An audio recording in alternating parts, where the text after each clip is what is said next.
अस्सलाम वालेकुम बच्चों, कैसे हैं? उम्मीद है कि आप लोग ठीक होंगे। बच्चों, आज की इस क्लास में कुछ मुहावरे लेके आए हैं ताकि आपके एग्ज़ाम की पॉइंट ऑफ व्यू यानी टर्म वन एग्ज़ाम के पॉइंट ऑफ व्यू से अगर मुहावरे पूछे जाते हैं तो आप आसानी से आंसर कर सकते हैं एमसीक्यू में।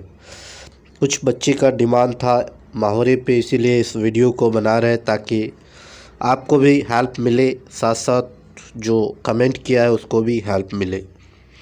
तो आप सभी से रिक्वेस्ट है कि इस चैनल को सब्सक्राइब कीजिए ताकि सेकंड टर्म का जो भी वीडियो अपलोड हो चैनल में आप स्किप ना कर सके और आपको उसका नोटिफिकेशन टाइम टू टाइम मिले और आप जम कर के तैयारी कर सके, क्योंकि सेकंड टर्म का एग्ज़ाम आपका थ्योरी बेस्ड होगा, एमसीक्यू नहीं होगा, रिटर्न होगा।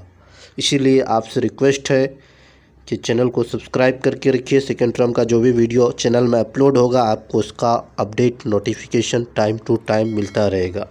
तो वीडियो को शुरू से अंत तक देखिए, तभी आपको जो भी मुहावरे बताए जाएंगे आप एक एक मुहावरे को अपने दिल व दिमाग में रख सकते हैं।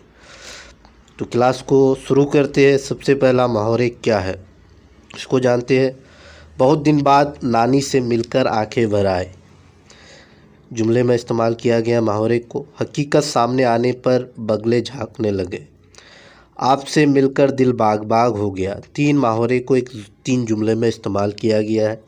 इन जुमलों के ख़त कुशदा अल्फाज आंखें भर आना, बगले झांकना, दिल बाग बाग हो गया के मानी है।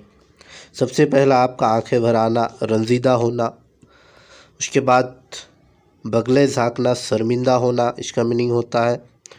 उसके बाद आपका बाग बाग होना बहुत खुश होना। ये तीन मुहावरे का मीनिंग है। उसके बाद वह लफ्ज़ जो फ़ील मतलब भाव पर ख़त्म होते हैं और अपने लघवी मानी की जगह दूसरे मानी में इस्तेमाल किए जाते हैं, इन्हें मुहावरा कहते हैं। मुहावरे का ये डेफिनेशन है।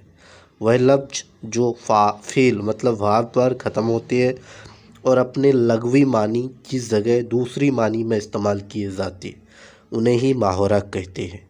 तो अब हम कुछ मुहावरे आपको दिखा रहे हैं और आप उस मुहावरे को नोट डाउन कीजिए या याद कर लीजिए ताकि आपको उसका नोटिफिकेशन आपके बारे में उसको मालूम हो।